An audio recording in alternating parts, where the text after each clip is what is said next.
I never thought that overhearing a simple phone call would destroy the illusion I'd clung to for so long. It started with the laughter, soft at first, like distant thunder rolling in. Then his voice, my son's voice, still rang in my ear even though he hadn't meant for me to hear it. The call hadn't fully disconnected, and I had heard every word. She's too stupid to realize what's really going on.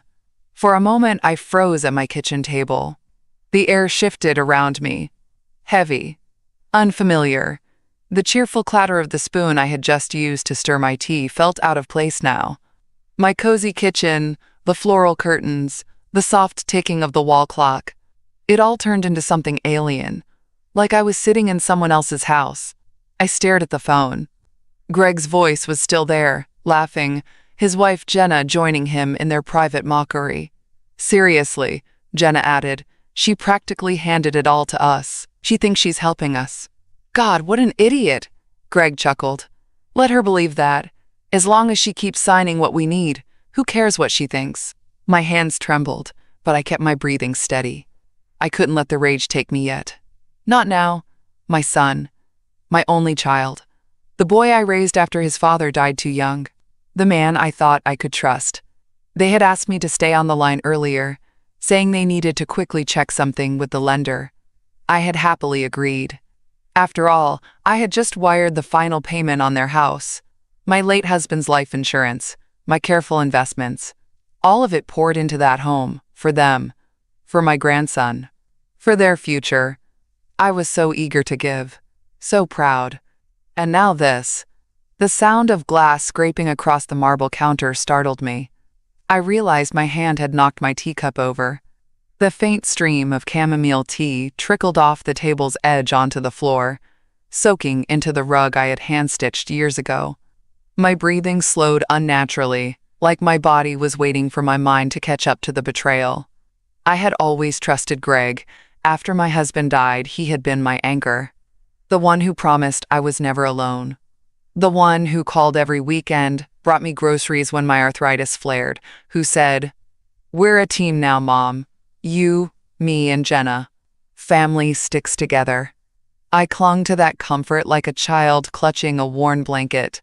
And now I sat here feeling like the fool. The pathetic old woman too desperate for connection to see the truth. They had weaponized my trust.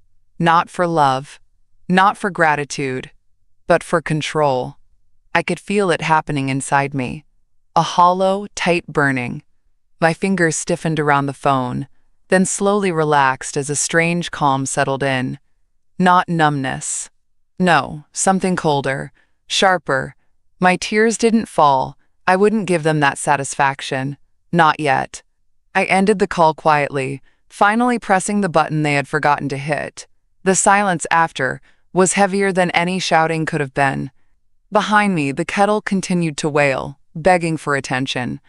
I stood, turned it off with deliberate slowness, and set my cup upright again as if nothing had happened. The house was still. The air smelled faintly of lavender from the candle Jenna had gifted me last Christmas. I stared at it for a long time. This was my home, my money, my life they had siphoned. And I had let them. I placed both hands on the kitchen counter and whispered aloud, steady and even, "Not anymore." Earlier that very morning, before I heard my son's cruel laughter, I was filled with nothing but pride. I had stood at the bank counter, watching the final mortgage payment process. The young teller smiled politely as she handed me the receipt, but she couldn't possibly grasp what this meant. The house was officially theirs now, Greg and Jenna's. No more monthly payments, no more interest, debt-free. It was my gift to them, my legacy. The drive back to their house had been quiet, but my heart was full. I had imagined Greg's face lighting up when I handed him the final confirmation. I pictured Jenna hugging me tightly, maybe even crying. I thought of my grandson toddling around the living room, safe and happy in a home that was finally secure. They had made such a big deal of it last month, convincing me this was the right thing to do. "It's not just about us, Mom," Greg had said.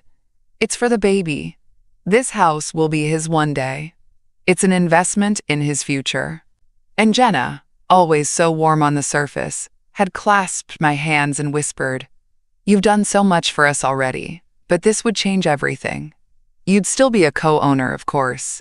It's your name on the title, too."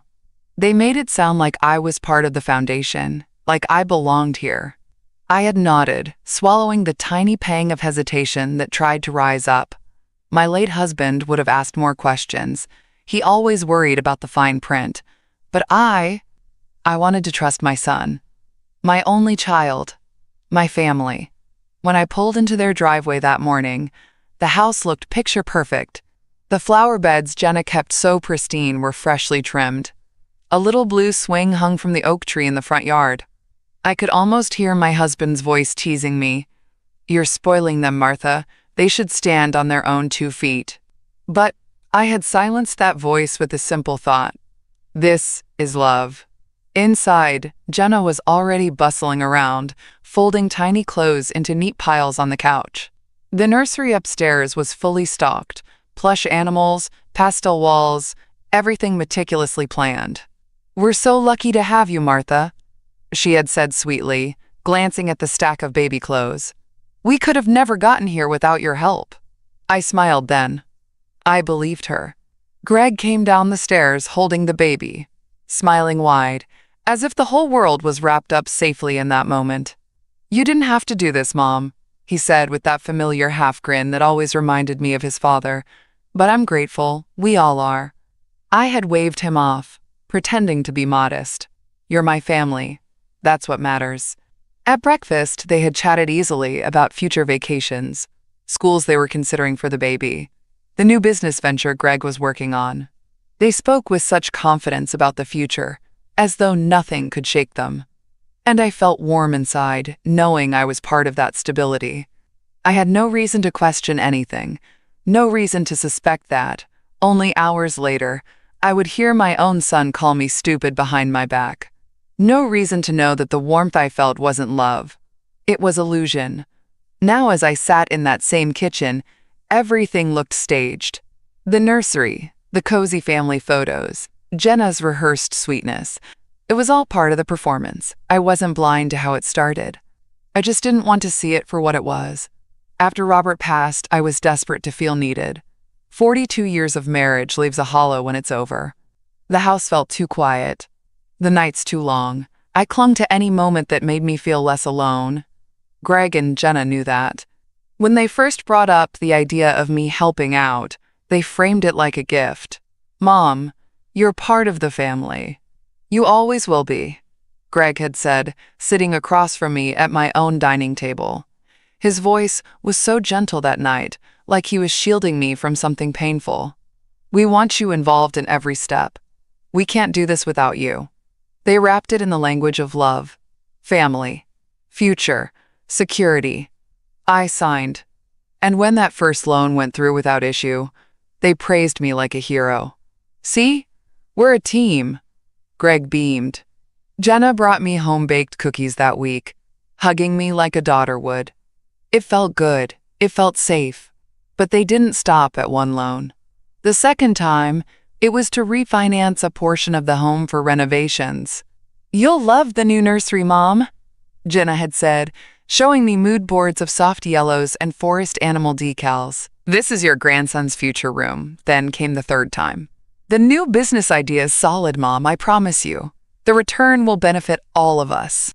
Greg had explained with such excitement in his voice, outlining his new venture while flipping through sleek marketing brochures. I heard my late husband's voice again then, deep in my mind. "Slow down, Martha. Don't sign anything you don't understand completely." But I brushed it aside. My son was nothing like the horror stories on the news. Greg wasn't one of those children who exploited their parents. He loved me. He was building something good. I didn't want to insult him by doubting his judgment. So I signed again. And again. Each time, I handed over more than my signature. I handed over trust, permission, leverage. The power of attorney documents came next. "It's just a formality, Mom. You trust me, right? This way, I can handle the paperwork for you. No stress." And I wanted that. Less stress, fewer forms. less legal jargon I barely understood. At 72, reading dense financial contracts felt like deciphering a foreign language. Greg said he would handle it all. For me, Jenna made sure I felt loved throughout. Small gifts, weekly dinners. They started calling more, visiting more. It was as if my whole world was safely anchored again, with them. At least that's how it felt. Now I see it for what it was. Every smile, every compliment, every request was another layer of insulation between me and the truth. They didn't just want my help. They wanted my access. I didn't want to look. Even after hearing them mock me on that call, part of me clung to the tiny hope that maybe it wasn't as bad as it sounded. Maybe they were just joking. Maybe I had misunderstood. But something ugly had shifted inside me. The warmth I used to feel around Greg and Jenna had cooled into something brittle. I sat at the kitchen table, staring at my phone. My hands hovered over the screen. My heart beat steady, but heavy. It was Jenna who had first introduced me to cloud access, setting up apps so I could see everything in one place. She said it was so I wouldn't worry, that everything would be transparent. Transparent. That word echoed in my mind as I finally opened the financial folders they'd linked me to months ago. Files I never bothered to check because I trusted them. The first few files looked harmless. Mortgage documents, savings summaries, property tax statements. Everything I expected to see. Then I saw something I didn't recognize. A business account. My name attached to it. I blinked. The balance was significant, but more alarming was the transaction history. Wire transfers, withdrawals, transfers to accounts under Greg's name. I opened another folder, then another. One labeled, Investment Package, Joint. Joint. My name listed again as the primary guarantor. Then came the brokerage accounts, 3 of them. High-risk portfolios, crypto investments, loans leveraged against assets I never authorized. The knot in my stomach tightened. With each file I opened, I felt like I was peeling back layers of a wound I hadn't realized was infected. My name, my identity, was tied to financial activities I had no knowledge of, and they had done it all using the access I had given them willingly. The power of attorney papers, the joint accounts, my pristine credit score. I sat there, breathing quietly, my fingers icy on the screen. Greg hadn't just borrowed from me. He had built a web of financial structures with me at the center, as his silent, unknowing shield. If anything collapsed, if any deal went bad, my name would be the first to fall under scrutiny. It wasn't just betrayal, it was exploitation. I felt the kitchen grow smaller around me, as if the walls were inching closer. The cozy little home I'd taken comfort in was suddenly unfamiliar. The chair I sat on felt foreign. Even the family photos on the wall seemed to mock me with their carefully curated happiness. I set the tablet down, slowly. The urge to scream, to call him immediately, to demand answers. It burned through my chest, but I didn't move. Because beneath that fire, something else had begun to form. A strange, cold calm. They had counted on my softness, my eagerness to avoid conflict, my blind willingness to trust, just to stay close to them. But this was different. This wasn't a simple misunderstanding. This was a theft masked as love. I stood, walked to the sink, and washed my hands as if scrubbing off the shame.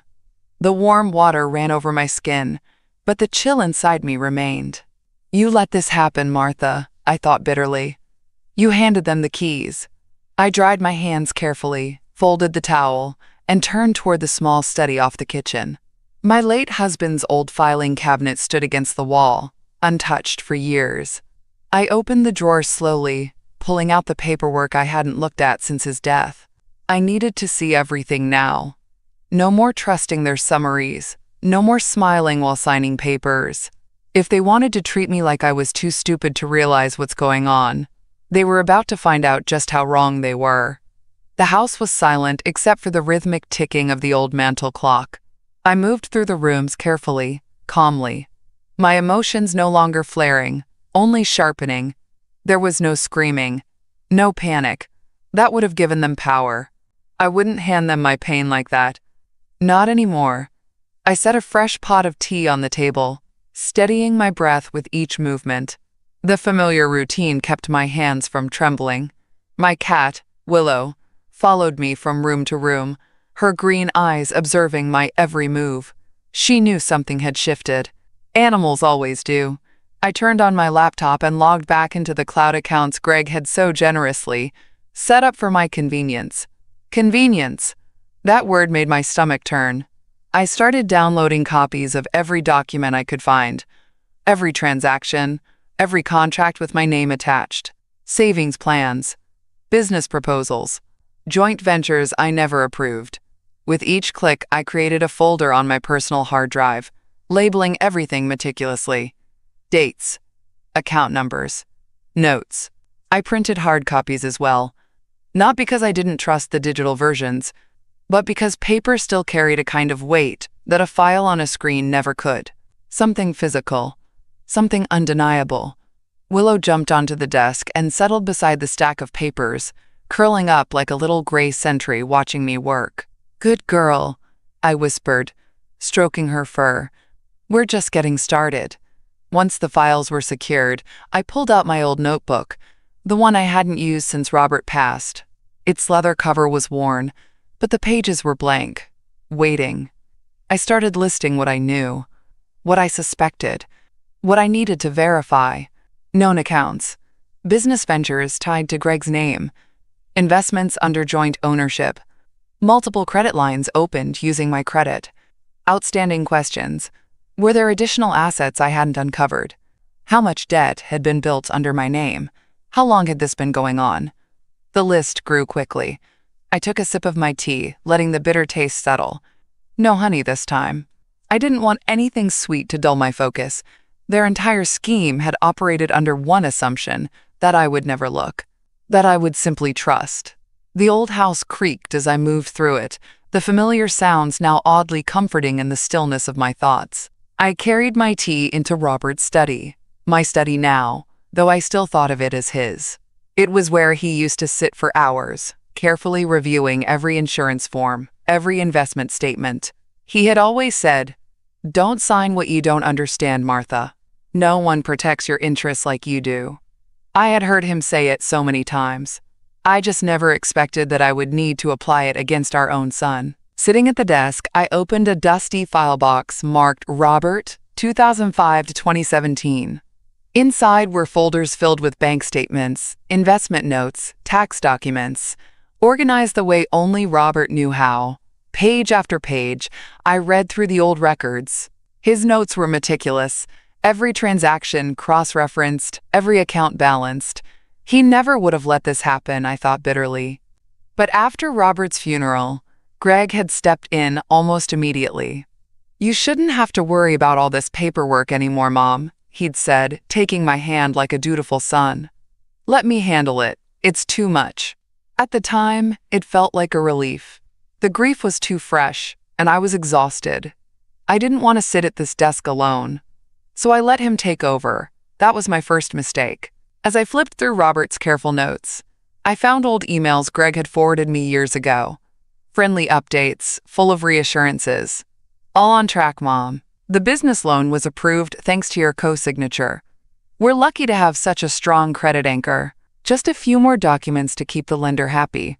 Nothing you need to stress over. It's a complicated world these days, but I'll keep you updated. Don't worry." At the time, I was grateful for his attentiveness.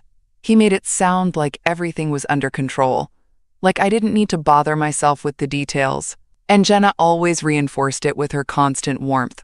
"Martha, we're so blessed to have you. You've given us so much stability. We couldn't do this without you." It felt good to be needed. That's what they counted on. But reading these messages now, with new eyes, I saw the pattern. He never invited me into the details. He only reported what he wanted me to hear. Information filtered, sweetened, dressed up as family teamwork. The power of attorney documents had been the final step. "Just for emergencies, Mom. You'll still have control. It just gives me legal authority if anything ever comes up and you're not available." He used my love for him like a tool. And Jenna was always there to smooth over any hesitation. She played the role perfectly. The grateful daughter-in-law who only wanted what was best for everyone. I swallowed hard. I couldn't even be angry at myself for missing the signs. When you've spent your whole life believing someone loves you unconditionally, you don't question their motives, not easily. But love without respect, that's not love at all. I pulled out a yellow legal pad and started jotting down dates. Every loan, every refinance, every financial favor I had done for them. I wasn't going to play the helpless widow anymore. If they wanted control, they were about to see what it looked like when I took mine back. Willow hopped up onto the desk again, curling into my lap.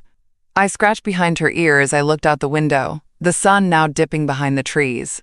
Tomorrow, I'd call my financial advisor. Quietly, discreetly. I wasn't panicked. I was awake. Finally awake. The following morning, I dressed as if nothing was wrong. Slacks, simple blouse, light sweater. The same way I always dressed for my weekly errands. Appearances mattered, even now. Especially now. The calm had settled into me like a second skin. There was no room for panic anymore. That phase was done. Before I left the house, I patted Willow gently on the head. "Hold down the fort," I whispered. She blinked slowly, as if to say, "I understand." The drive downtown was uneventful, the streets familiar. I had always done my banking here, first with Robert, and then alone after he passed. But this time, it wasn't routine. This time, every step was deliberate. I parked a few blocks away, walking calmly toward the office of my financial advisor, Mr. Colton. He had known Robert for years, knew me too.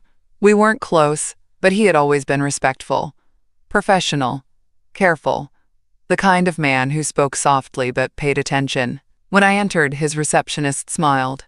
"Good morning, Mrs. Adams. Do you have an appointment today?" "No," I said, matching her smile.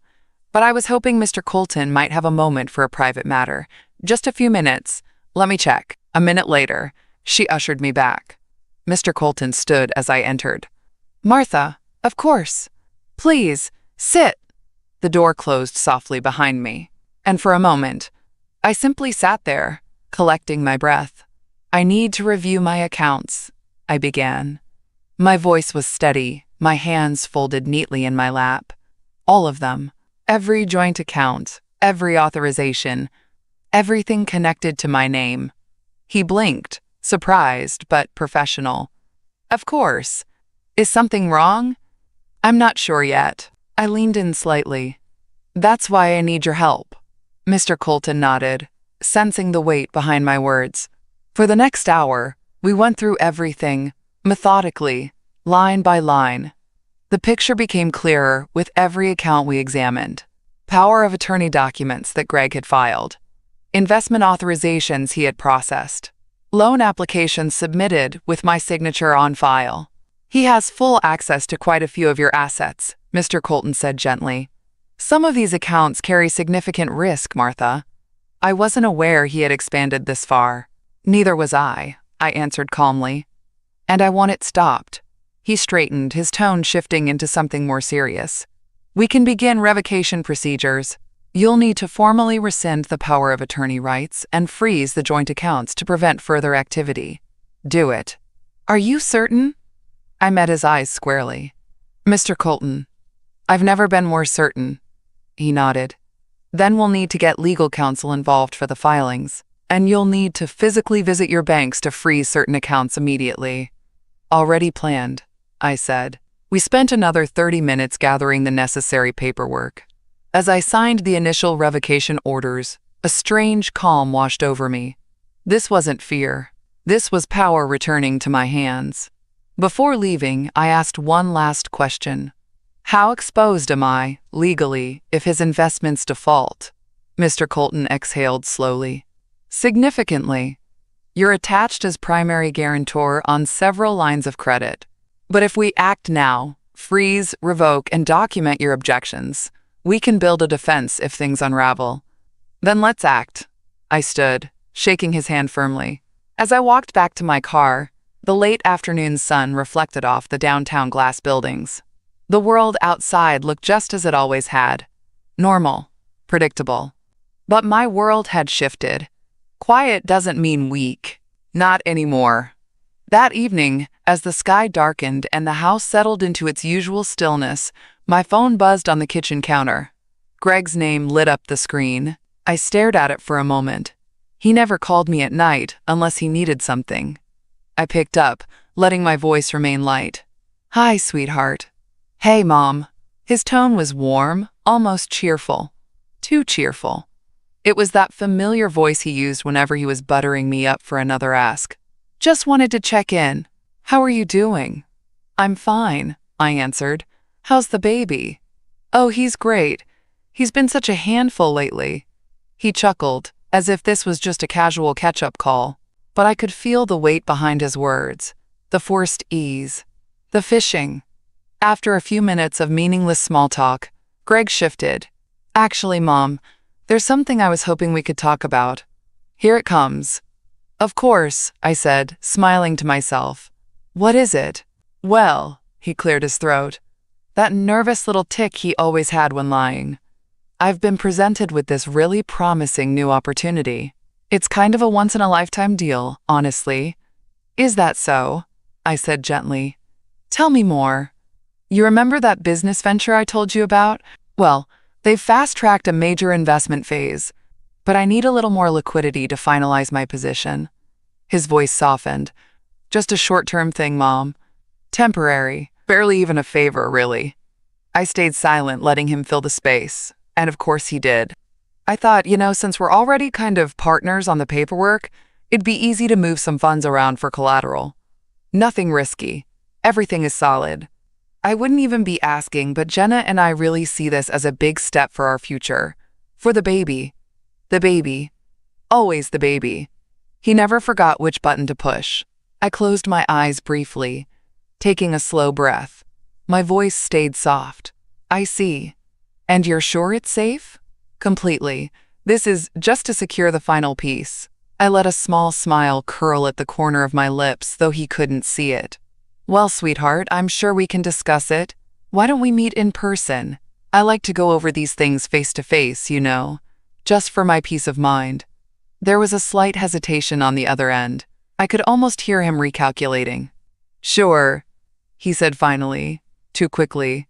"Absolutely. That's a great idea. Tomorrow work?" "Tomorrow's perfect," I said sweetly. "Let's meet somewhere public, though. Easier for me to hear you clearly. You know how noisy the house gets with the baby?"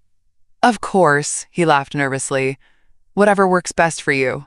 As we wrapped up the call, I could practically hear the relief in his voice. He thought I was still pliable, still trusting, still gullible. But this wasn't the same mother he thought he had wrapped around his finger. After hanging up, I placed my phone face down on the counter and exhaled slowly. The air in the house felt heavier tonight, but not oppressive. He still thinks I'm asleep, I thought. Good. I turned off the kitchen lights, leaving only the dim lamp in the corner of the living room. The documents were safely locked away. The revocations were in motion. Tomorrow, I'd listen to every word he said. I'd let him spin his web like he always did. But this time, I'd be holding the scissors. The next morning, I arrived at the cafe 20 minutes early. It was one of those places Jenna liked to call rustic chic, with exposed brick walls, soft lighting, and carefully mismatched furniture designed to feel casual but calculated. I chose a corner table near the large window, my back to the wall, full view of the entrance. Control. The waitress brought me my tea, and I thanked her softly, watching as the minutes ticked by. Greg arrived right on time, a rare discipline he reserved for moments when he needed something. He spotted me immediately and walked over, grinning as if this was just another cozy chat between mother and son. "Mom," he greeted, leaning in to kiss my cheek. "You look great." I smiled. "Thank you, sweetheart. You're looking sharp yourself." We sat. He ordered his usual coffee. Light, friendly chatter followed. He was good at this part, the warm-up, keeping the energy light while he prepared his pitch. But my mind was elsewhere. The small recording device tucked neatly inside my purse was already rolling. I had practiced positioning it before he arrived. It was pointed perfectly. The soft hum of the cafe provided cover noise, but the device would catch every word. After a few minutes of meaningless updates about the baby, the business, and the weather, Greg's voice softened. His hands folded together on the table. Here it came. "Mom, I really appreciate you meeting me like this," he began, adopting his sincere tone. "You've always been so supportive of me, of us. I know you want what's best for our family." I nodded gently, giving him space to continue. "This opportunity," he continued, leaning in slightly, "it's rock solid. We've done all the due diligence. The returns are almost guaranteed, but to lock it in, I need to move fast." "How much do you need?" I asked softly. He glanced down, as if rehearsed. "It's not a huge sum, 200,000, but it's short-term, completely covered by the assets we've built. Assets you've built using my name." He smiled again, sensing no resistance. "With the joint accounts and the power of attorney structure, it's pretty seamless, honestly. The paperwork's already prepared, just needs your quick sign-off." I took a slow sip of my tea, keeping my eyes kind. "You've already prepared the paperwork?" "Yeah," he said quickly. "You know how these things are. Better to have it ready in case you approve. Saves time." I let a small pause linger. "And Jenna's on board with this too?" "Of course. We both are." There it was, the unspoken reinforcement. "We're united. Don't divide us." I smiled, tilting my head slightly. "You two really have built quite a system." Greg chuckled. "Well, you taught me to be thorough, like Dad used to say. Plan ahead, right? Don't you dare bring your father into this." Outwardly, I laughed softly, covering my bitterness with practiced grace. As he launched into more details, projected profits, timelines, risk management, I let him talk. Every word digging his own grave a little deeper.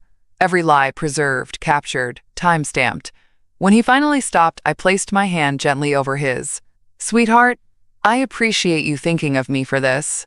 Truly. But give me a day or two to review everything. You know me. I like to be thorough too."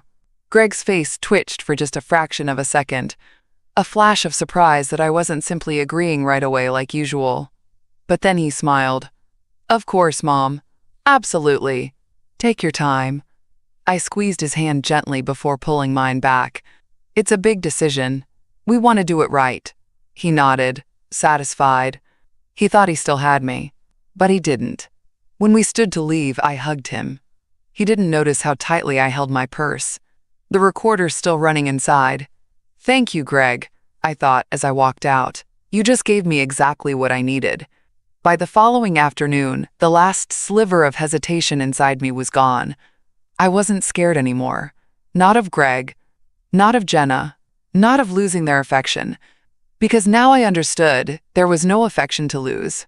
At my attorney's office downtown, I sat across from Ms. Whitaker, a sharp, no-nonsense woman in her late 50s, highly recommended by my financial advisor.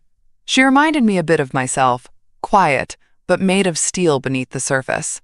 "Walk me through everything, Mrs. Adams," she said, flipping open her yellow legal pad. "Don't leave anything out."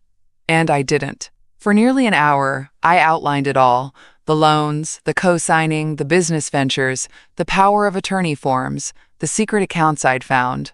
And finally, the recorded conversation from the cafe, which she listened to with her brows tightening as the lies piled up. When I finished, she sat back in her chair, tapping the end of her pen against the desk thoughtfully. "They've left a long paper trail," she said quietly. "More than enough to make this very actionable."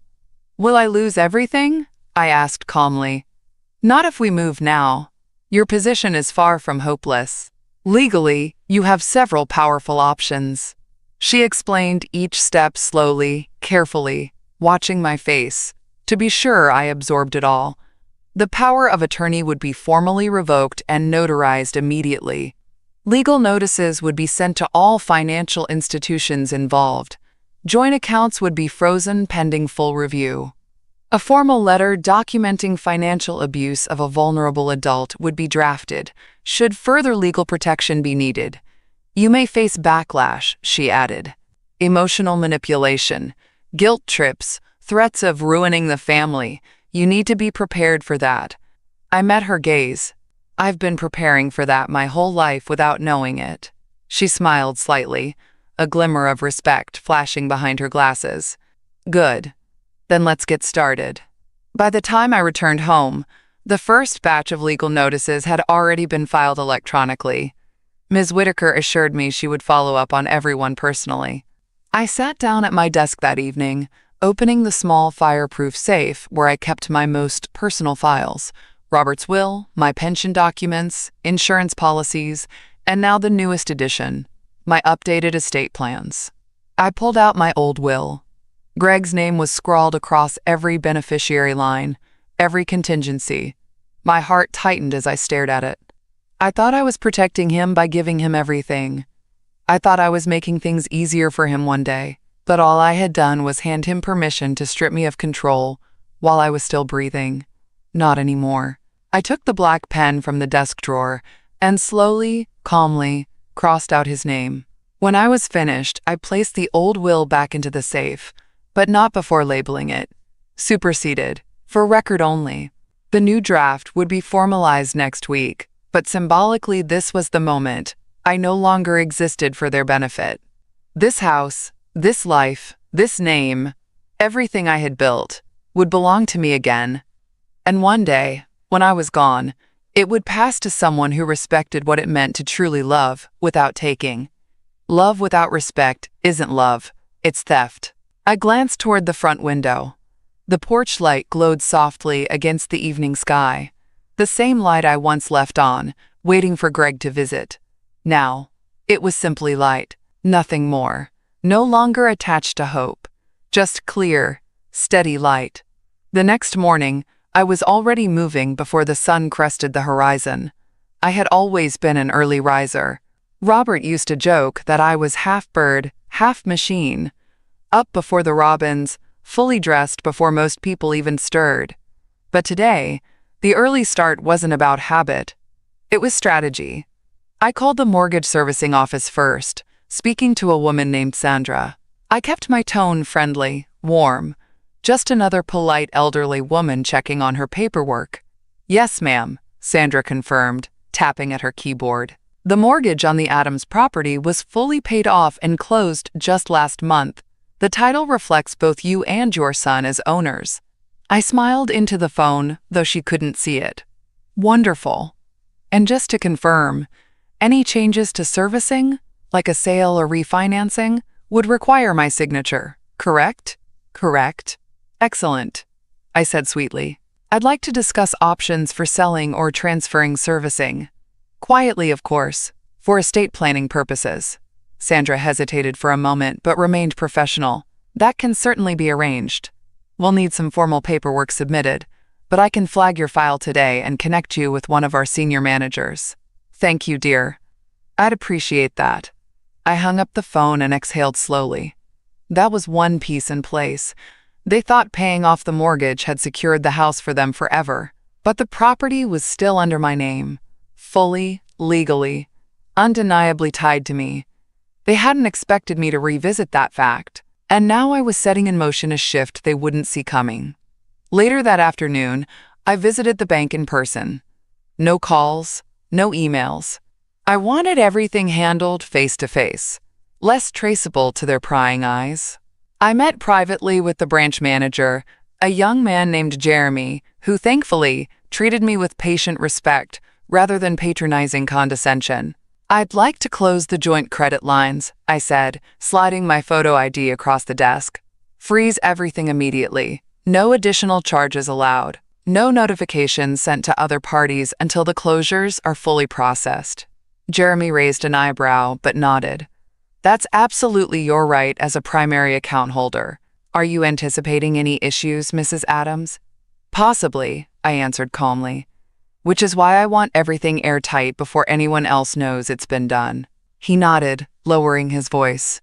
We can make that happen. Piece by piece, the puzzle was shifting. By the time I returned home that evening, the cascade of quiet actions was fully underway. The mortgage sale preparation, the credit lines frozen, the legal revocations processing through Ms. Whitaker's office, the updated estate documents scheduled for final signing. Greg and Jenna still floated blissfully unaware above the water, thinking the ice beneath them was solid. But the cracks had already spread. That night, I sat at my kitchen table with my second cup of tea, my notebook open before me. I updated my list with quiet satisfaction. Mortgage flagged for transfer checkmark, joint credit lines, frozen checkmark, power of attorney revoked checkmark, estate restructuring in progress, checkmark. It wasn't revenge. It was reclamation. Control returning to its rightful owner. As I sat back in my chair, Willow hopped up onto the table again, curling into a soft gray ball beside my notebook. Her steady breathing matched my own. This house no longer felt like a trap. It felt like solid ground, mine again. Let them enjoy these last few weeks of pretending everything's normal, I thought. They won't see the storm until it's already over them. I reached forward and gently scratched behind Willow's ear. "Almost done, sweetheart," I whispered. "Almost done." 2 weeks later, the first crack finally reached them. It was a Thursday night. I didn't need to be there to witness it. I had already imagined the scene in perfect detail. Greg and Jenna were out to dinner, celebrating one of his so-called business milestones. A new investor, a new deal, whatever story he was spinning these days. They ordered wine. Expensive entrees. Jenna likely smiled across the table, imagining how far they'd come. And then, as the waiter returned with their check, the first card declined. Greg probably chuckled, brushing it off. "Run it again, would you? Might be a bank glitch." The second card declined too. Panic doesn't always arrive with screaming. Sometimes it arrives in silence. Tight jaws, stiff necks, unspoken questions darting between spouses. The ice beneath their feet had finally shifted. That same night, a thick packet of documents arrived at Greg's mailbox. A formal notification from the mortgage servicing company. Servicing transfer initiated. Due to new ownership conditions and restructuring, immediate financial reassessment is required. Current balances may be subject to accelerated repayment clauses pending title review. A polite way of saying, your safety net just disappeared. Their home, which they believed untouchable after my generous gift, was now vulnerable, not because of some accident, not because of market fluctuations, because I chose to pull the lever they never thought I'd reach for. The next morning, my phone rang. Greg's name flashed across the screen again. I let it go to voicemail. I had no interest in hearing his frantic explanations, his rehearsed innocence. I didn't need to hear Jenna's thinly veiled panic in the background. Instead, I sat at my kitchen table, tea in hand, papers organized neatly before me, while my lawyer, Ms. Whitaker, called with an update. "Everything has processed, Mrs. Adams. The new deed structures are officially filed. The revocation notices have been received. All joint credit authorizations have been formally closed. Thank you, Laura. You've positioned yourself well," she continued. "If they attempt legal retaliation, they'll have no real standing. You've left a clean record of documented financial abuse and manipulation. The burden would fall entirely on them." I smiled faintly.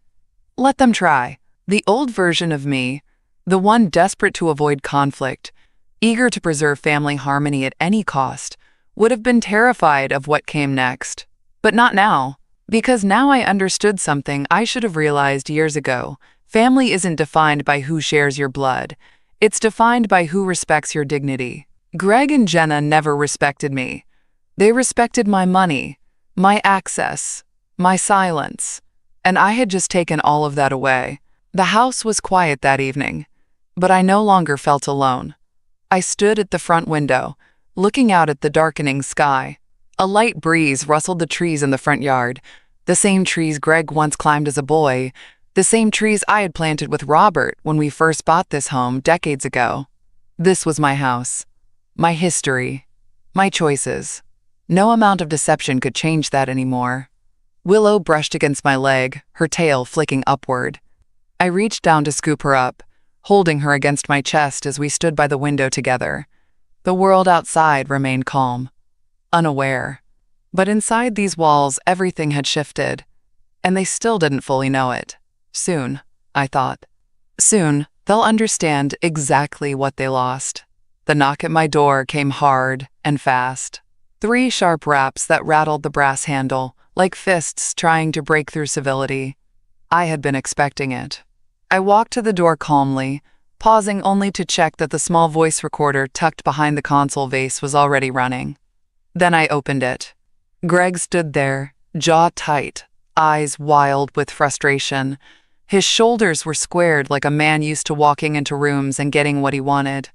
Jenna lingered behind him on the porch, arms crossed, lips tight. She didn't speak. She was here only as reinforcement. "Mom!" His voice was strained, almost trembling. "We need to talk." I stepped aside, motioning them in with practiced softness. "Of course, sweetheart. Come in." They moved into the living room where my attorney, Ms. Whitaker, was already seated, calm, composed, her briefcase beside her like an anchor. Greg froze when he saw her. "Who is this?" "This is my attorney," I answered evenly. "Laura Whitaker. She's helping me with some long overdue estate adjustments." "Estate adjustments?" Greg's voice cracked into a forced chuckle. "Mom, what the hell is going on?" Jenna hovered near the fireplace, eyes darting between us. She was calculating, still trying to assess whether this was salvageable. I sat down and gestured toward the chair across from me. "Please, Greg. Sit." He didn't. His voice rose, the polished sun fading into something rawer. "You froze our accounts. You pulled the mortgage. The credit lines are gone. Do you have any idea what you're doing?" "I know exactly what I'm doing." My tone remained calm, level. "I'm protecting what's mine." "You're destroying everything." His voice cracked, veins visible along his neck. "I built everything with you. We're a team." "No, Greg." I shook my head slowly. "You built it on me. Without my informed consent. Without respect. That's not partnership. That's theft." He scoffed, pacing. "You're overreacting. We've talked about all of this." "No," I interrupted, my voice still soft but cutting. "You talked. You presented. You manipulated. I nodded because I trusted you. And you used that trust like a weapon." Jenna finally spoke, her voice thin and sharp. "We were trying to build a future. For your grandson. For the family. Isn't that what you always wanted?"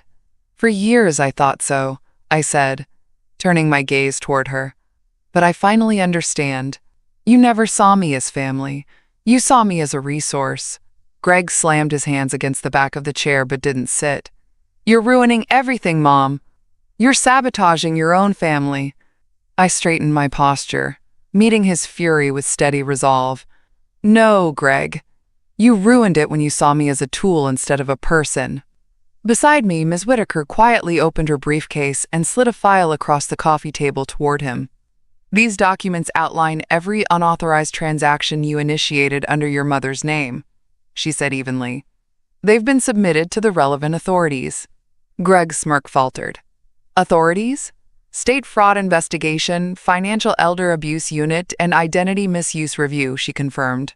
"This is no longer just a family disagreement." The color drained from Jenna's face. She reached for Greg's arm, but he yanked it free.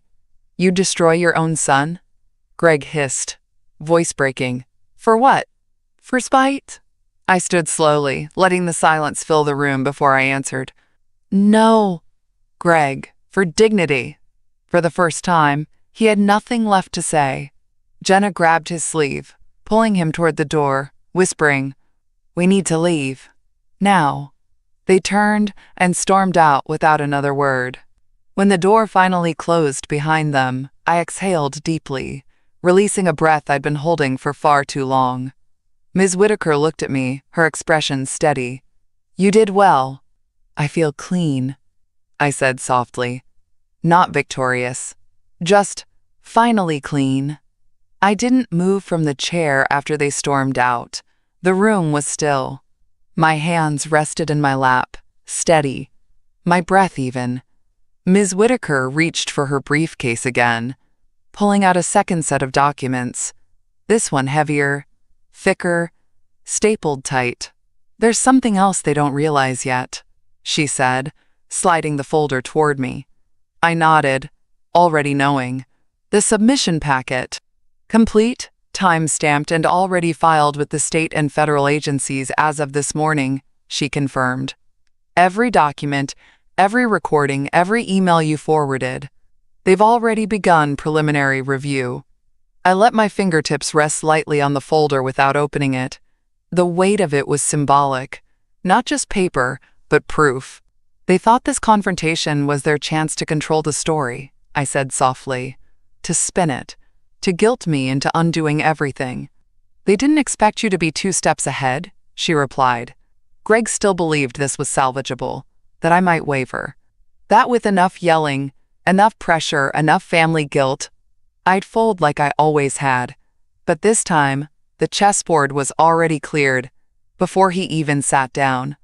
The recordings from the cafe, the full digital audit of every unauthorized transaction, the cloud drive copies of contracts I never knowingly approved, the emails, the voicemail threats, all of it, carefully organized, securely submitted, fully out of my hands.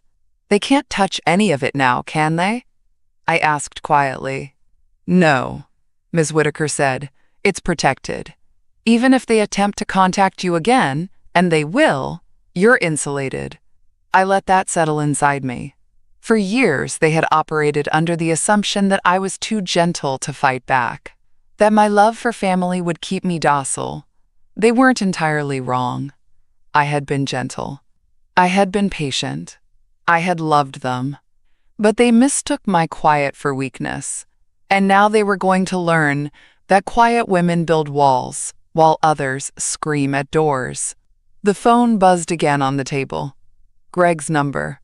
I didn't reach for it. I didn't need to hear more apologies laced with manipulation, more desperation masked as concern.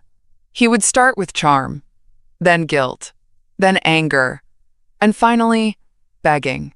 I had seen the full arc before, but this time, I wouldn't give him an audience for it. Ms. Whitaker stood, gathering her briefcase. We'll proceed with the property transfer next week, once the investigation formally acknowledges your filings.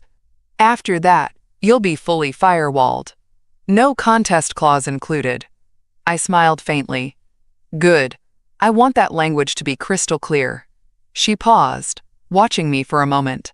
You know, most people wait until after they're gone to defend their estate. You're doing it while you're still standing. Because I've been standing for years, I said softly. Just in silence. She smiled, and with a small nod, left me alone in the room. I rose and walked to the fireplace mantel. The same family photo still sat there. The staged smile, the carefully curated image of harmony. Without ceremony, I took it down. Not in anger, just clarity. I opened the drawer of Robert's old desk, laid the photo gently inside, and closed it. There was no rage inside me. Only a simple, clean peace. Outside, the wind rattled the porch swing gently against its chains. Willow leapt onto the windowsill, her tail curling. They still didn't fully realize what they had lost. But they would, and I wouldn't need to raise my voice to show them. The first call from law enforcement came just 2 days later. It didn't come to me, it went directly to Greg. I knew because Jenna left me a voicemail that afternoon, her voice tight with barely contained panic. Martha, please call us. The state investigator just contacted Greg. They're saying things we don't even understand. About fraud, financial abuse. This has gone way too far. You need to fix this. Please, we can work this out as a family. Work this out. The desperation finally surfaced. The image of control they had curated for years was crumbling faster than they could patch the cracks. I listened to the voicemail once, then calmly saved it into the same secure folder where every other piece of evidence lived. Justification audio number 23. By evening, the ripple effect had begun. Greg's business partners pulled out of his ventures the moment the investigation became public record. His accounts were frozen. Jenna's name surfaced in the audit trail, triggering a second wave of inquiries into her joint filings. Jenna broke first. She wasn't built for chaos. She thrived in manipulation only as long as the illusion of control remained intact. But once public exposure arrived, she unraveled quickly. Witnesses began to talk. Family friends they'd bragged to. A cousin who recalled overhearing Greg boast about how, "Mom signed off on everything. She's basically my silent investor." The web they had built wasn't just fraudulent, it was documented arrogance. That night, as I sat by the fireplace, sipping my tea, my phone buzzed again. A text from Greg this time. "Please. I messed up. Don't let this ruin everything. I never meant for it to go this far. Please, Mom, call me." I stared at the screen, reading it twice. The shift was complete. The confident son who once laughed behind my back now stood at the edge of everything he had built, watching it crumble. But I didn't reply. Some messages deserve only silence. Across the room, Willow leapt softly onto the armrest beside me. I reached out, running my fingers along her back. "I told you they'd push back," I whispered. "Now they're finally seeing the consequences." The house felt warm, grounded, not hollow like it had in the early days of grief. This wasn't triumph. It was restoration. The following morning, Ms. Whitaker called with her usual efficiency.